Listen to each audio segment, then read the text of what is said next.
The champagne flute trembled in my hand as my mother's voice cut through the festive chatter like a blade through silk.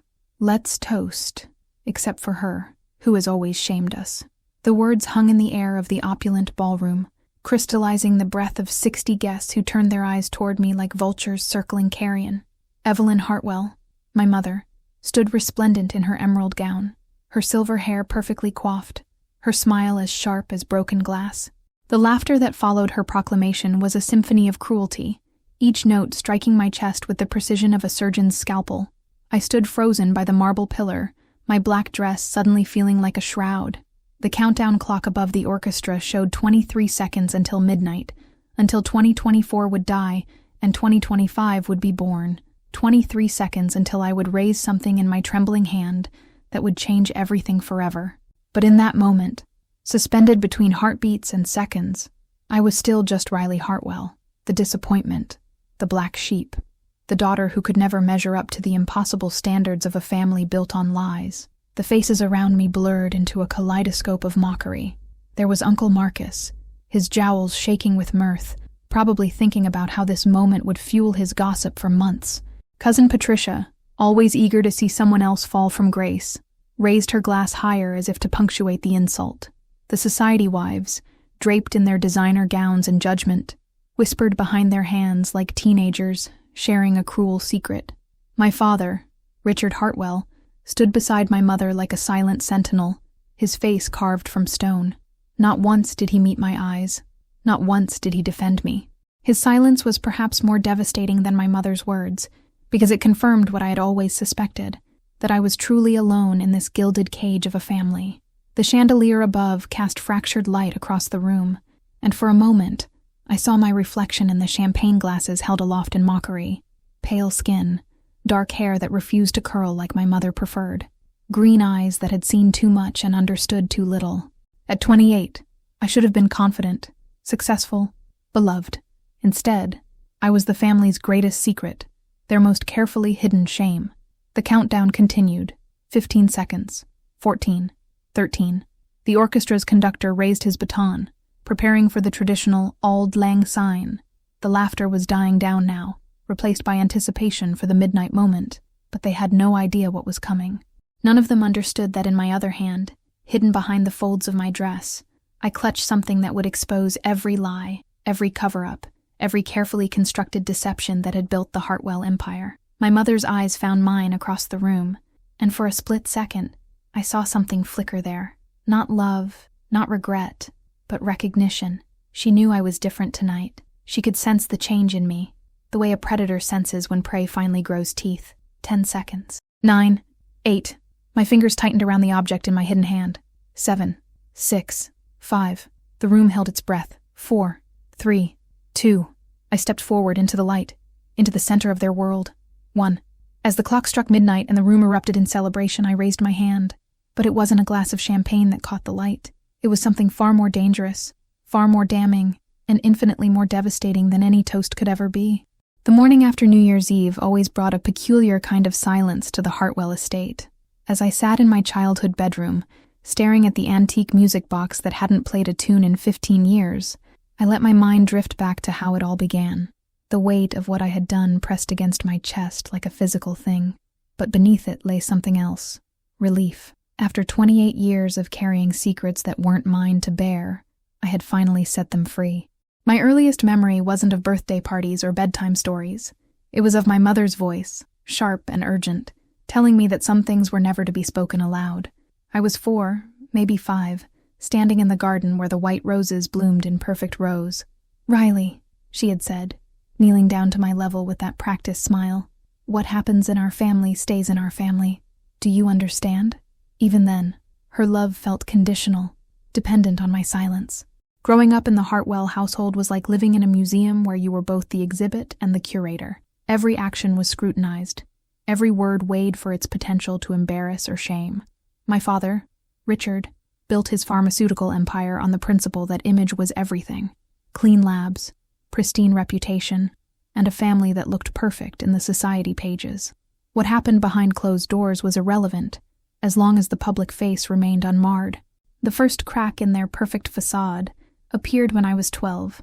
I had wandered into my father's study late one night, drawn by the sound of hushed, angry voices. Through the partially open door, I saw him burning documents in the marble fireplace, documents that bore the letterhead of Preston Medical Research. My mother stood beside him, her face pale in the firelight, holding what looked like a thick manila envelope. "She can never know," my mother whispered. "None of them can." "The families affected," my father began, "are taken care of," she cut him off. "The settlements are signed. The records are sealed. It never happened." I pressed myself against the doorframe, my heart hammering so loudly I was certain they would hear it. But they were too consumed by their urgent task of destruction to notice one small girl in pink pajamas watching their world burn. That night marked the beginning of my education in family secrets. Over the years, I became an unwilling collector of whispered conversations, hurried phone calls, and documents that disappeared as quickly as they appeared. I learned that Preston Medical Research had been one of my father's earliest ventures, a company that conducted drug trials in developing countries. I learned that people had died, children, mostly, and that my family's fortune was built on their silence. But the pharmaceutical scandal was just the foundation. There were other secrets, deeper and more personal, like the real reason my older brother Nathan died in that car accident when I was 16. The official story was that he lost control on a rainy night, hit a tree at high speed. The truth was that Nathan had been drinking because he had discovered something about our father's business that he couldn't live with. The truth was that my mother had been the last person to see him alive, had been the one to hand him the keys despite knowing he was drunk and distraught. Nathan was supposed to inherit everything. He was the golden child, the heir apparent, the one who would carry on the Hartwell name with pride. His death shattered that plan and left me as the reluctant successor to a legacy I never wanted. But I wasn't Nathan. I wasn't charming or ambitious or willing to smile while people died for our profit. I was the reminder of everything they had lost, everything they could never get back. My mother dealt with her grief by reshaping me into Nathan's ghost. She enrolled me in the same schools, pushed me toward the same interests, tried to mold me into the son she had lost. When I resisted, when I showed interest in art or music or anything that didn't fit her vision, I became the disappointment, the shame, the daughter who couldn't even properly grieve her brother's death by becoming him. By the time I reached college, I had learned to navigate the treacherous waters of Hartwell expectations. I studied business as required, maintained the appropriate social connections, and smiled at all the right charity events. But inside, I was documenting everything. Every hushed conversation, every suspicious transaction, every family friend who suddenly disappeared from our social circle. I was building a case against the people who shared my DNA, collecting evidence like a prosecutor preparing for the trial of the century. The irony wasn't lost on me that my mother had trained me so well in the art of keeping secrets that she never suspected I was keeping the biggest one of all, the truth about who the Hartwells really were. Evelyn Hartwell wasn't born into wealth. She married into it, clawed her way into it, and defended it with the ferocity of a lioness protecting her cubs. Understanding my mother required understanding her origin story, the one she had buried so deep that even my father didn't know all the details. I had pieced it together over years of careful observation and strategic eavesdropping, like an archaeologist reconstructing a civilization from fragments. She was born Evelyn Marsh, in a Rust Belt town in Ohio, the daughter of a factory worker and a seamstress. Her childhood was spent in a 2-bedroom house where the heat sometimes got shut off in winter, where dinner was often just beans and rice, where her mother's hands were permanently stained from years of textile work. When she spoke about those days, which was rare, her voice carried a particular kind of pain, the pain of someone who had been hungry in ways that went beyond food. At 17, Evelyn won a scholarship to study at Wellesley College. She was brilliant. That much was undeniable. But brilliance alone wouldn't have been enough. She had something else, an almost supernatural ability to reinvent herself. By sophomore year, she had erased her accent, changed her wardrobe, and crafted a backstory that placed her family among the respectable middle class. She never spoke of factory shifts or food stamps. Instead, she became the daughter of a small business owner and a homemaker. She met my father at a charity gala during her senior year. Richard Hartwell was already successful at 32, having inherited a small pharmaceutical company from his father and grown it into something formidable. He was also recently widowed, his first wife having died in a riding accident that left him with more money than he knew what to do with, and a profound loneliness that made him vulnerable to Evelyn's particular brand of ambition dressed as devotion. Their courtship was swift and strategic. Evelyn had studied Richard like a general studies a battlefield, learning his preferences, his fears, his dreams. She became exactly what he needed: elegant, intelligent, and utterly devoted to preserving the legacy he was building. She never let him see the calculating mind behind the loving facade, never revealed how carefully she had chosen him from among her other suitors. After their marriage, Evelyn threw herself into the role of pharmaceutical heiress with the dedication of a method actor. She learned about medications and regulations, attended medical conferences, and became Richard's closest advisor. But more importantly, she became the guardian of the family image. Every public appearance was choreographed, every interview carefully scripted, every family photo a masterpiece of staged perfection. When Nathan was born, Evelyn saw her ultimate validation. Here was her golden child, the proof that she belonged in this world of privilege and power. She poured all her frustrated ambitions into him, grooming him to be everything she had never been allowed to become. He was her chance at immortality, her legacy wrapped in Armani suits and Harvard diplomas. But then there was me, Nathan's little sister, born 3 years later when Evelyn thought she was done with childbearing. From the moment I drew breath, I was different. Where Nathan was confident, I was introspective. Where he was charming, I was observant. Where he embraced the family business with enthusiasm, I asked uncomfortable questions. My mother tried to mold me the way she had molded herself, but I was made of different clay. I absorbed her lessons in deportment and etiquette, learned to smile at the right moments and speak in the right tone, but I couldn't, or wouldn't, shed my essential nature the way she had. This failure to transform became a source of constant frustration for her, a reminder that even she couldn't control everything. After Nathan's death, that frustration curdled into something darker. I wasn't just the disappointing daughter anymore. I was the wrong child, the one who had survived when the right one had died. Every achievement of mine felt hollow to her because it came from me instead of Nathan. Every failure was evidence that God had taken the wrong child on that rainy night. The cruelest part was that I understood her. I saw the frightened girl from Ohio still living inside the pharmaceutical heiress, still terrified that someone would discover she didn't belong. Her attacks on me weren't really about me at all. They were about her own insecurities, her own fear that if I couldn't be molded into perfection, then maybe she hadn't been successfully molded either. Maybe the factory worker's daughter was still visible beneath all the polish and pretense.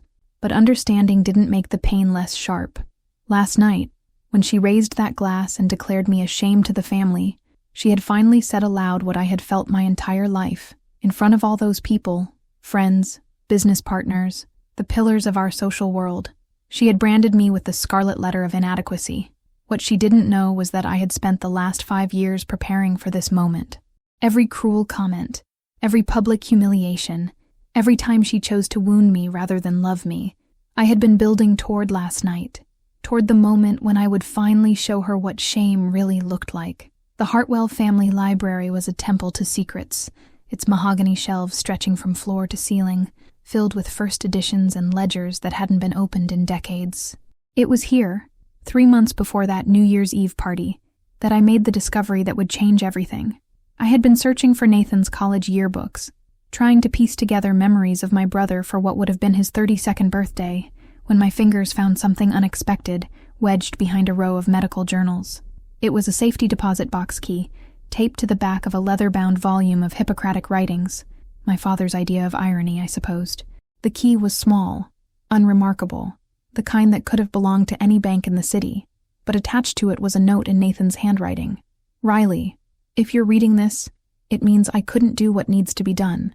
Box 1247, First National. The combination is Mom's birthday backwards. Don't let them bury the truth with me. N. My hand shook as I held the note. Nathan had been dead for 12 years, but here was his voice, reaching across the grave to deliver a message he had intended for me to find. The weight of his words settled into my bones. He had known he might die, had prepared for it, had trusted me with something he couldn't trust anyone else with. First National Bank was a 15-minute drive from the estate, housed in a granite building that had weathered decades of the city's financial storms.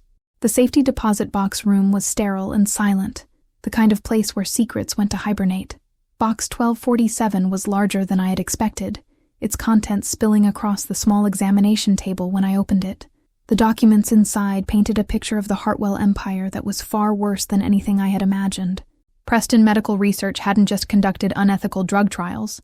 They had deliberately targeted vulnerable populations, falsified safety data, and covered up deaths across 3 continents. The manila folders contained photographs of children with severe birth defects, medical records showing organ failure, and death certificates that had been altered to hide the true cause of death. But these weren't just anonymous victims. Nathan had somehow obtained the personal stories of the families affected. Maria Santos, a mother in Colombia, whose twin daughters were born with severe heart defects after she participated in a trial for what she thought was prenatal vitamins. Joseph Mwangi, a teacher in Kenya who developed liver failure after taking an experimental malaria treatment that was later pulled from trials. Ling Wei, a teenager in rural China who died of brain hemorrhaging after participating in a study for a new antidepressant. The files contained their photographs, their children's medical records, their desperate letters to Preston Medical Research begging for help that never came. My father's company had paid settlements to some families, but always with ironclad non-disclosure agreements. The dead couldn't speak, and the living were bought into silence. At the bottom of the box lay Nathan's own investigation notes, written in his careful handwriting.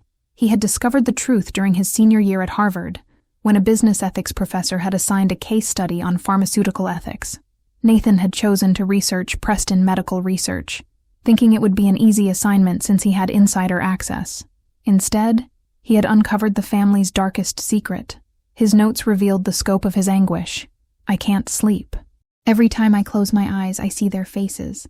Mom and Dad act like these people never existed, like their suffering is just the cost of doing business. How many children died so that I could have my trust fund? How many mothers cried over graves that my family dug? The final document in the box was Nathan's suicide note, because that's what it was, though it had never been labeled as such. I can't live with this knowledge, he had written. I can't become the person they want me to be, knowing what that person would have to ignore. The money is blood money. The success is built on bones. I'm not brave enough to destroy them, but maybe I'm brave enough to destroy myself. He had gotten drunk that night, driven his car into that tree, and left the world believing it was an accident. Only my mother knew the truth, because Nathan had called her before he left the house. She could have stopped him, could have taken his keys, could have chosen her son over her secrets. Instead, she had chosen to let him drive away, calculating that his death was preferable to the destruction of the family name. I sat in that sterile bank room for hours, reading and rereading Nathan's investigation, understanding finally why I had always felt like a stranger in my own family. They weren't just wealthy. They were wealthy because they had learned to value money over human life. They weren't just successful. They were successful because they had perfected the art of making other people's suffering invisible. The key question that burned in my mind wasn't whether I could forgive them for what they had done to those families. It was whether I could forgive myself for staying silent once I knew. Nathan had chosen death over complicity. What would I choose? The weeks following my discovery passed in a strange, dissociative haze. I moved through the family's Christmas celebrations like an actress playing a role, smiling at the right moments, laughing at Uncle Marcus's tired jokes, accepting compliments on my dress from women who had no idea they were dining with someone who knew where every piece of their jewelry had come from. The Hartwell Christmas party was an annual tradition, a showcase of wealth and influence that drew senators, pharmaceutical executives, and society figures like moths to a flame. But this year, I saw it differently. Every canapé represented a family that had been paid to stay quiet. Every bottle of vintage wine was worth more than the settlements paid to grieving mothers. Every piece of art on our walls had been purchased with money that should have gone to medical care for the children my father's company had poisoned. Dr. Helena Martinez was among our guests that Christmas, a brilliant researcher from Johns Hopkins who had been consulting with Hartwell Pharmaceuticals on their new anxiety medication. I watched her from across the room, her animated conversation with my father about neurotransmitter pathways, and wondered if she knew what kind of man she was working with. Dr. Martinez was everything I wished I could be: intelligent, passionate about her work, using her brilliance to actually help people instead of exploit them. I found myself gravitating toward her throughout the evening, drawn by her genuine enthusiasm for medical research. When she mentioned that she had once worked with Doctors Without Borders in East Africa, I felt something twist in my stomach. Kenya? I asked, trying to keep my voice casual. Among other places, she replied, her dark eyes lighting up.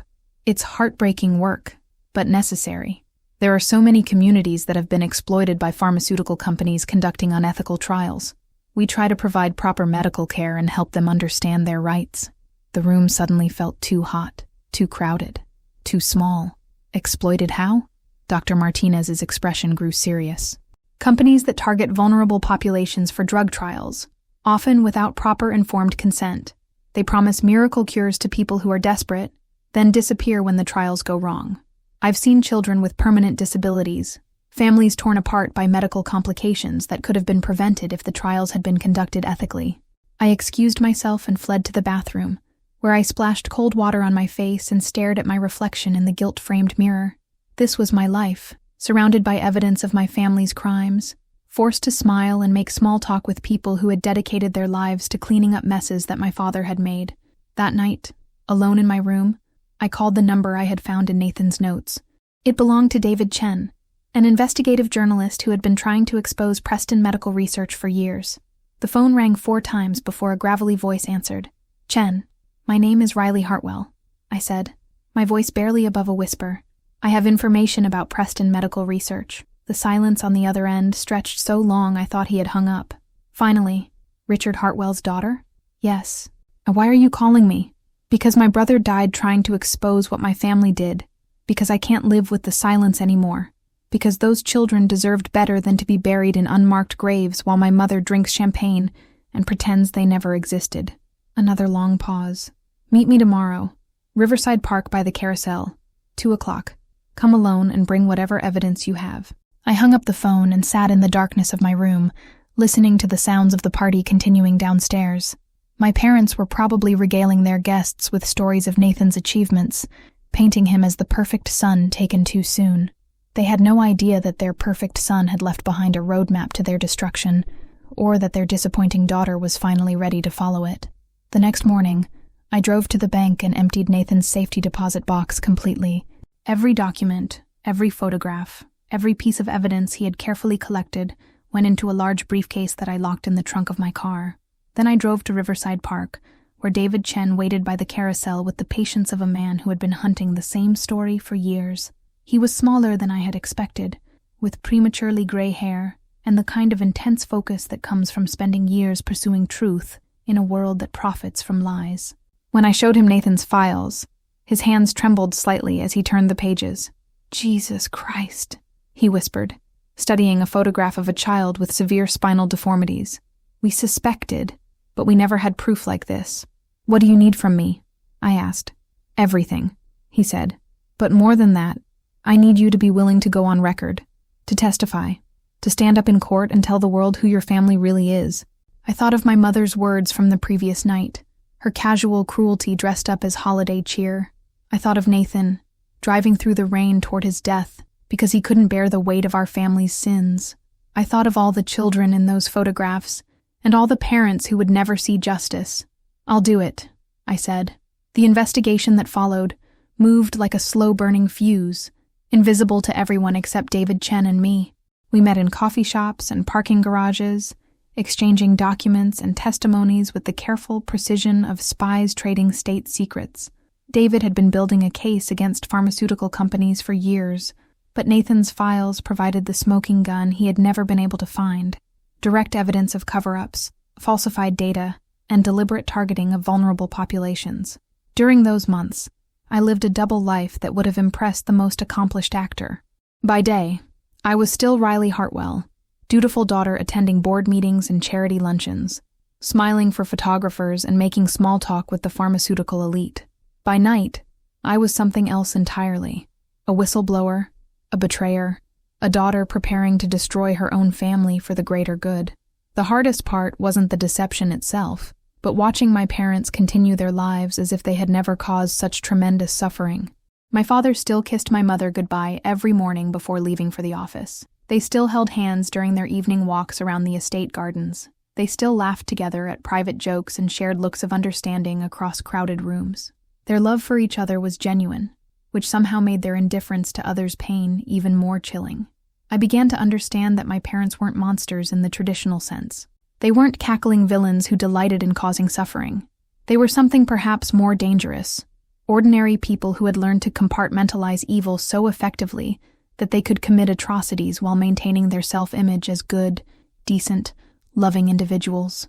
They had convinced themselves that the families affected by their trials were abstractions, statistics, rather than real people with real children who trusted them and died for that trust. During one of our clandestine meetings, David showed me additional evidence he had gathered from other sources. There were families in Bangladesh who had been told they were receiving life-saving treatments for tuberculosis, only to discover they had been given experimental drugs that destroyed their kidneys. There were communities in Guatemala where pregnant women had been given what they thought were vitamins, resulting in a generation of children born with severe developmental disabilities. The pattern is always the same, David explained, spreading photographs across the table of our secluded corner booth. They target populations that don't have access to lawyers, that don't understand their rights, that trust medical authority completely. They promise hope and deliver horror. But it wasn't just the international trials. David had uncovered evidence of domestic malfeasance as well. Nursing homes in rural areas where elderly patients had been enrolled in trials without proper consent. Inner-city clinics where desperate families had been recruited with promises of free health care that turned into nightmares of side effects and complications. The more I learned, the more I understood why Nathan had chosen death over complicity. How do you continue living in a house built on such suffering? How do you eat dinner with people who have learned to sleep peacefully while their victims lie in unmarked graves? Yet as the months passed, I also began to understand something else. The full scope of what exposing my family would mean. It wasn't just my parents who would fall. The pharmaceutical empire employed thousands of people: researchers, factory workers, sales representatives, administrative staff, whose livelihoods depended on Hartwell Pharmaceuticals. Many of them were innocent, hard-working people who had no knowledge of the crimes committed in the company's name. There were also the shareholders, the pension funds that had invested in Hartwell stock, the charitable foundations that my family had donated to over the years. The revelation would send shockwaves through the entire pharmaceutical industry, potentially damaging companies and individuals who had never been involved in my father's crimes. David sensed my growing uncertainty during one of our meetings in late November. "You're having second thoughts," he said. It wasn't a question. "Not about whether they deserve to be exposed," I replied, "but about whether I have the right to destroy so many innocent lives in the process." "And what about the innocent lives already destroyed?" he countered, tapping the photographs spread between us. "What about the children who will die tomorrow if your father's company continues operating the way it has?" That was the question that haunted me as I prepared for the New Year's Eve party. Justice demanded that the truth be told, but justice was a complicated thing when your own family was both perpetrator and victim. My mother's cruelty toward me was real, but so was the frightened girl from Ohio, who had never learned to love anything more than security.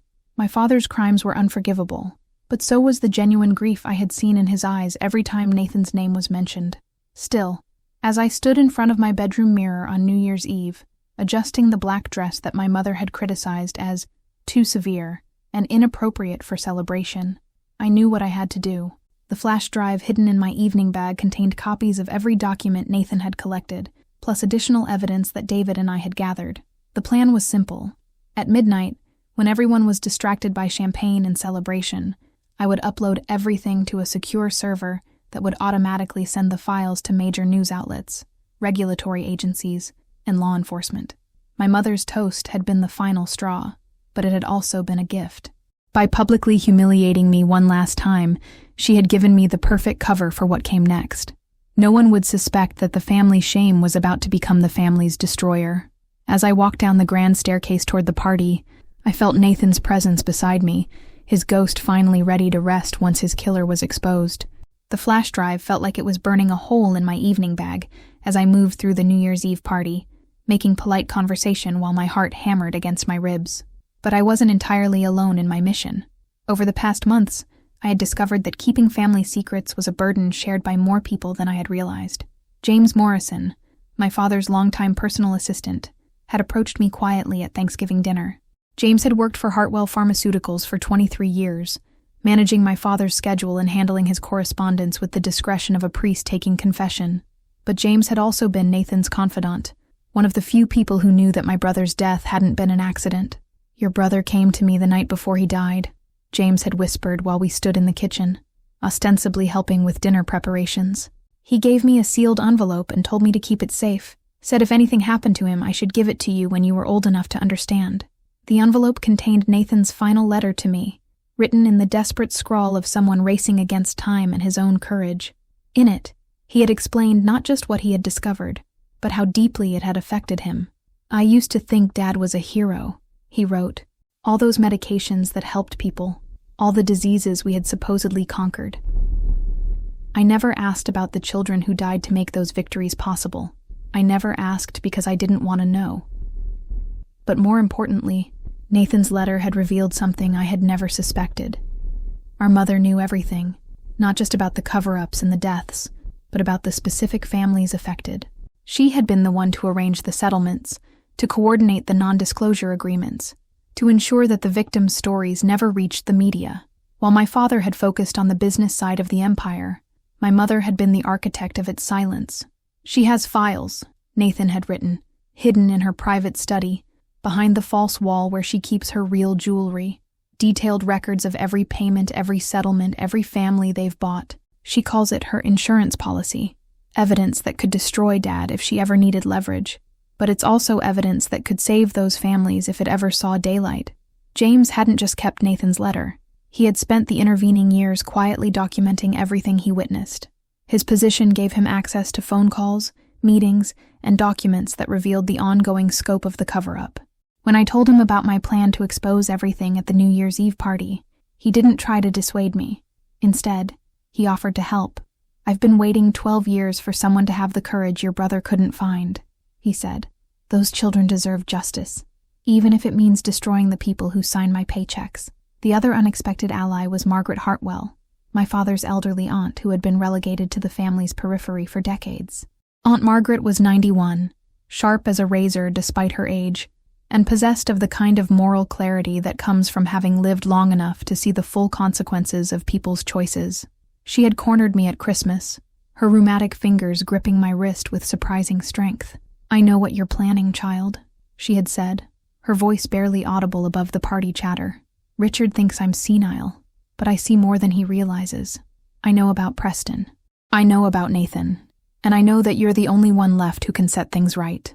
Margaret revealed that she had been fighting with my father for years, trying to convince him to shut down the shadier aspects of his business. She had even threatened to go public herself, but her age and distance from the day-to-day operations had made her threats seem toothless. What she lacked in credibility, however, she made up for in access. As a board member of Hartwell Pharmaceuticals, she had voting rights that could help legitimize any investigation that followed my revelations. I won't live much longer, she had told me with the matter-of-fact tone of someone who had made peace with mortality, but I'd like to die knowing that Richard will finally face consequences for what he's done. Your mother, too. She's been the brain behind too much of this to claim innocence. So as the New Year's Eve countdown approached, I wasn't acting alone. James had positioned himself near the main electrical panel, ready to prevent any attempt to cut power to the building's internet connections. Aunt Margaret sat in her wheelchair by the windows, her sharp eyes scanning the room for any sign that our plan had been discovered. And somewhere in the crowd, Dr. Martinez moved through conversations about medical research, unknowingly providing the perfect cover for what was about to unfold. The irony was exquisite. My mother had always complained that I couldn't make friends, couldn't build the kind of social networks that would benefit the family business. But when it mattered most, I had managed to assemble a conspiracy of truth-tellers who were ready to risk everything to expose the lies that had defined our lives. As my mother raised her glass and delivered her cruel toast, I caught James's eye across the room. He nodded slightly, confirming that everything was in place. Aunt Margaret's wheelchair was positioned perfectly to block any exit toward my father's study, where he might try to access his own emergency protocols. Dr. Martinez continued her conversation, oblivious to the storm about to break around her. The countdown had begun, and there was no turning back. The laughter from my mother's cruel toast was still echoing through the ballroom when I stepped into the center of the room. The countdown clock showed 18 seconds until midnight, but time had taken on a strange, elastic quality, each second stretching like taffy, giving me space to observe every detail of what would be the last innocent moment these people would ever experience. My father noticed my movement first. Richard Hartwell possessed the instincts of a predator, and something in my posture must have triggered his survival mechanisms. I saw recognition dawn in his eyes. the sudden understanding that his carefully controlled environment was about to spiral beyond his influence. He started moving toward me, but Aunt Margaret's wheelchair suddenly rolled into his path, the old woman feigning confusion about the crowd. "Excuse me, dear," she said loudly, forcing him to stop and navigate around her. "These old bones don't move as quickly as they used to." 15 seconds. 14. 13. My mother was still basking in the afterglow of her public humiliation of me, accepting congratulations from other society wives who appreciated her honesty about family disappointments. She hadn't yet noticed that I had become the center of attention for entirely different reasons. I pulled the flash drive from my evening bag, holding it up so the chandelier light caught its metallic surface. To most of the guests, it probably looked like a piece of jewelry, something small and insignificant. But James understood immediately what it represented. I saw him move toward the corner, where the wireless router was hidden behind a decorative screen. 10 years ago, I said, my voice cutting through the countdown chatter. My brother Nathan died in what everyone believes was a tragic accident. The room began to quiet, confusion rippling through the crowd like stones dropped in still water. My mother's head snapped toward me, her champagne glass freezing halfway to her lips. "Riley," my father's voice carried a warning tone that I had heard 1,000 times before. "This isn't the time or place. Nathan died because he discovered that our family's fortune is built on the graves of children," I continued, raising my voice to carry over his. "Children who trusted doctors paid by Preston Medical Research. Children who died in agony while their families were offered money to stay quiet about their suffering." 8 seconds. 7. 6. The countdown continued around us, but the party had transformed into something else entirely. Some guests were still laughing, thinking this was some kind of performance art or elaborate joke. Others were beginning to understand that they were witnessing something far more serious. Dr. Martinez had stopped her conversation and was staring at me with an expression of growing horror. She understood immediately what I was describing, had probably seen the aftermath of exactly these kinds of crimes during her work with Doctors Without Borders. "Every guest in this room has benefited from blood money," I said, my voice growing stronger with each word. "Every donation to your charities, every business partnership, every investment opportunity, all of it paid for with the lives of children whose names you've never bothered to learn." 5 seconds. 4. 3. My mother was moving toward me now, her face a mask of rage and panic. But it was too late. James had connected his laptop to the router, and David Chen's entire investigative team was standing by to receive the files. 2 seconds. 1. As the clock struck midnight and the room erupted in the traditional New Year's celebration, I inserted the flash drive into James's laptop. In the chaos of champagne corks popping and Auld Lang Syne beginning to play, most people missed the soft chime that indicated the files were uploading. But my mother heard it. She knew exactly what that sound meant. "Stop her!" she screamed, lunging toward the laptop. But Aunt Margaret was ready, using her wheelchair to block Evelyn's path while pretending to struggle with her champagne glass. The upload bar on the laptop screen filled slowly. 25%, 50%, 75%. My father was shouting something about security, demanding that someone call the police, but his voice was lost in the noise of 60 confused guests who were trying to understand why their New Year's celebration had turned into what looked like a family intervention. 90%, 95%, 100%. The files were gone, uploaded to secure servers and automatically distributed to news outlets around the world. Nathan's investigation, my additional evidence, James's documentation of ongoing crimes, all of it was now beyond my family's reach, beyond their ability to suppress or destroy. I looked at my mother, whose perfectly composed facade had finally cracked. Tears streamed down her cheeks, cutting channels through her makeup like rain washing away a watercolor painting.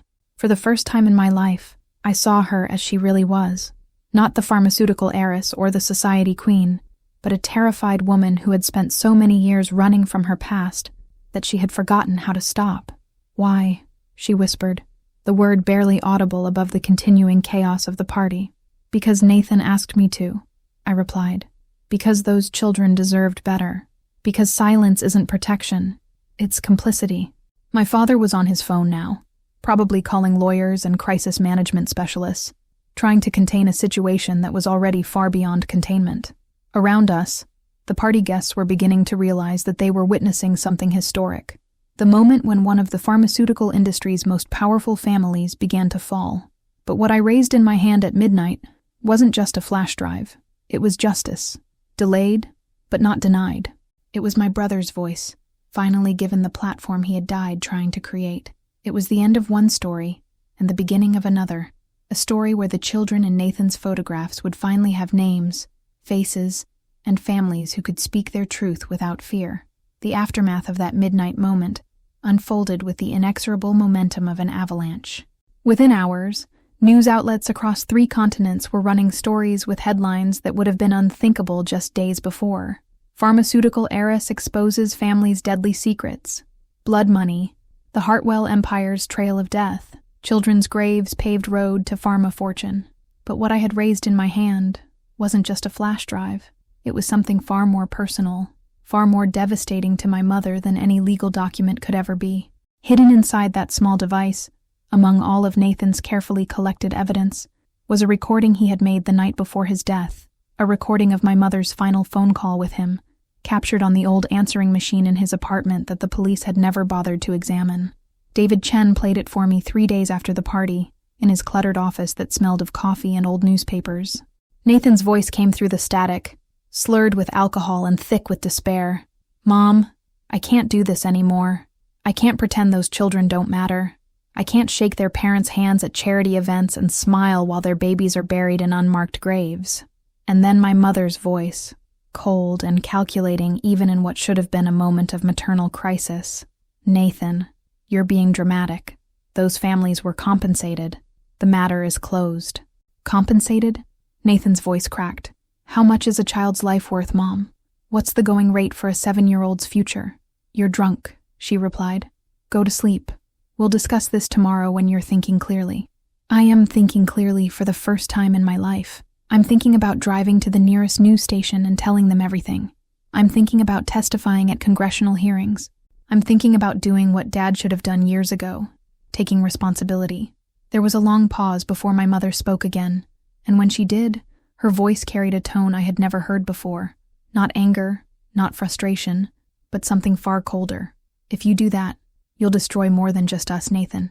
You'll destroy yourself. Think about your trust fund, your future, your place in this family. Think about what happens to disappointing children in the Hartwell household." "You mean what happened to Riley?" Another pause. "Riley has learned to accept her limitations. She understands her place.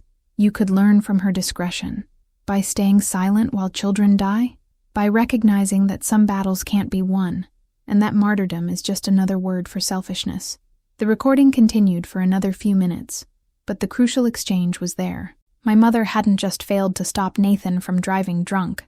She had deliberately pushed him toward despair, had threatened him with the same exile she had practiced on me, had chosen the family's reputation over her son's life. When David finished playing the recording, we sat in silence for a long time.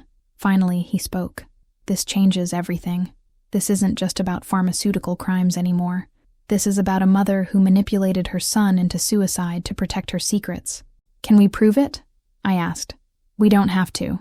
The recording speaks for itself. Combined with Nathan's suicide note and the circumstances of his death, it creates a pattern that any prosecutor would find compelling.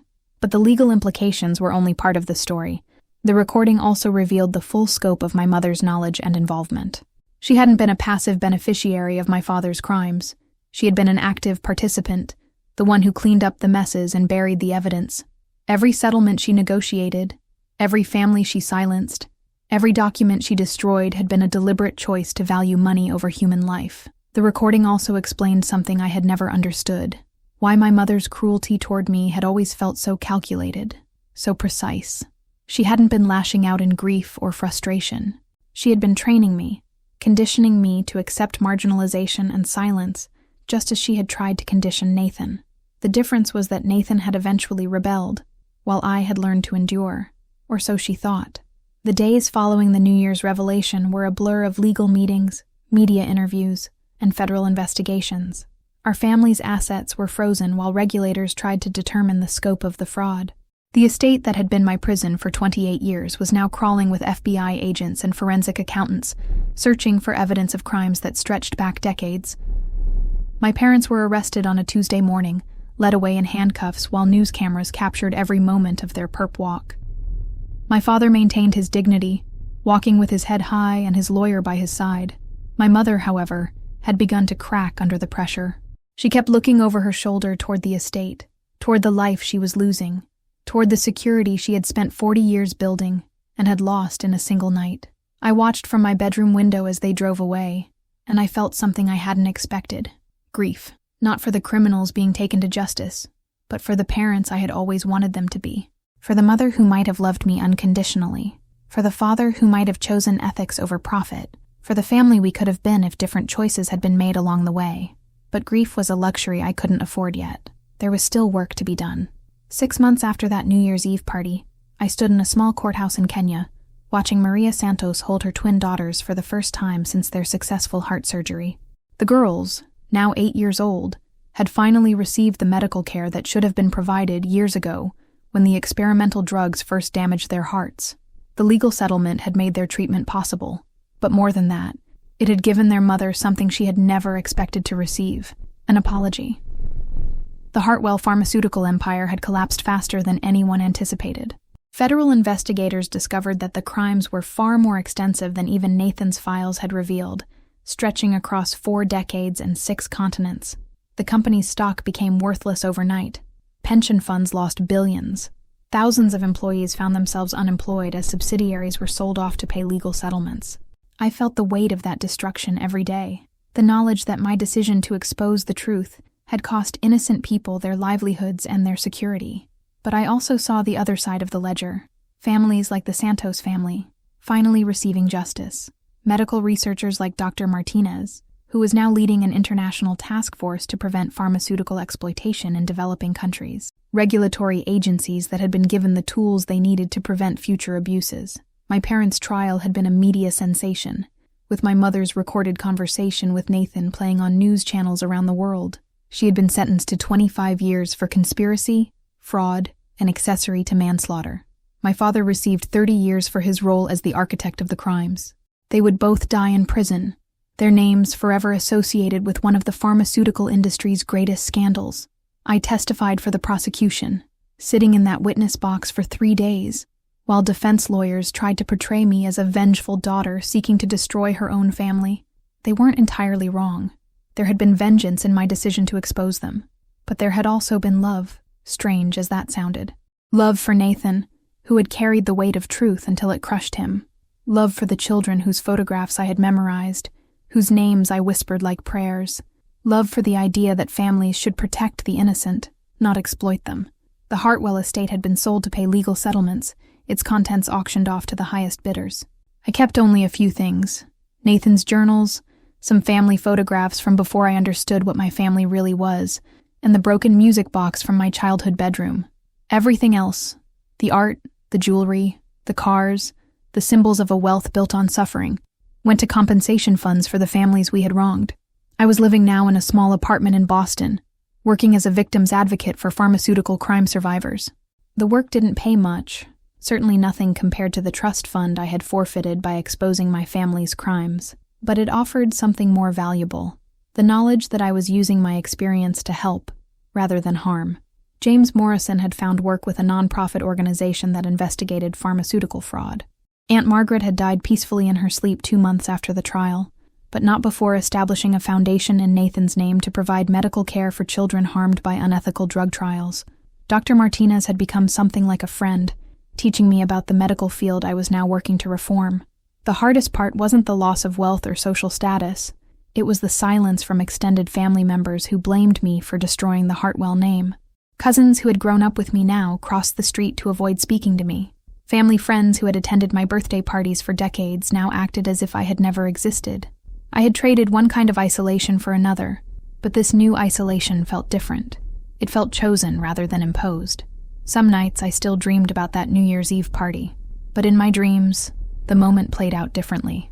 Sometimes Nathan was there, standing beside me as I raised the flash drive. Sometimes the guests applauded instead of gasping in horror. Sometimes my mother looked at me with pride instead of betrayal, understanding finally that I had done what needed to be done. But those were just dreams. Reality was messier, more complicated, shot through with moral ambiguities that didn't resolve into neat conclusions.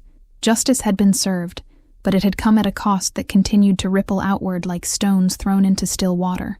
The children who had died couldn't be brought back to life, no matter how many settlements were paid, or how many executives went to prison.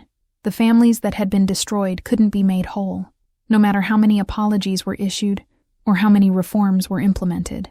Yet as I sat in my small apartment, reading letters from families who had finally received the medical care their children needed, I knew I had made the right choice.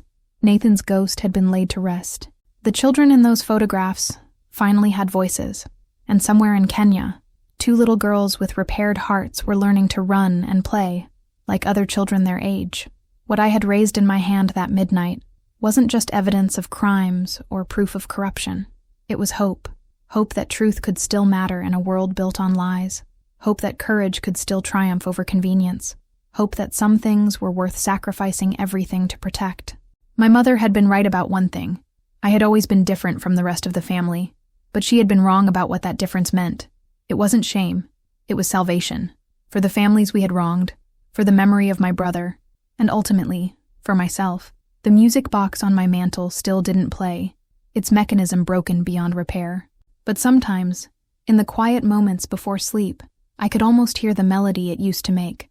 A simple tune about truth and consequences, about love and justice, about the price we pay for the courage to raise our hands and say, enough. The new year had brought exactly what I had promised, an ending, and a beginning, and the space between them where redemption becomes possible.